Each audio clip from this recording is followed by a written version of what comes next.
ওয়েস্টখালী এলাকায় সুরমা নদীর ঘাটে একের পর এক ভিড়ছে মাছ বোঝাই নৌকা। সড়ক পথেও ট্রাক বোঝাই মাছ নিয়ে হাজির পাইকারি বিক্রেতারা। ট্রাক এবং নৌকা থেকে বাক্স ভর্তি মাছ নামানো হচ্ছে মৎস্য অবতরণ কেন্দ্রে।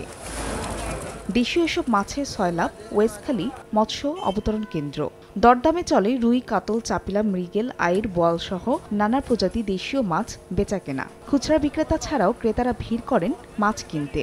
মাছের সরবরাহ ভালো থাকায় দামও হাতের নাগালে। বিলের মাছ আমদানি হওয়ার কারণে খুবই সীমিতের মধ্যে দাম দর আছে। আমরা একটু সস্তা কিনতে পারতেছি, সস্তা কাস্টমাররাও খাইতে পারছে, ক্রেতারাও খাইতে পারতেছে।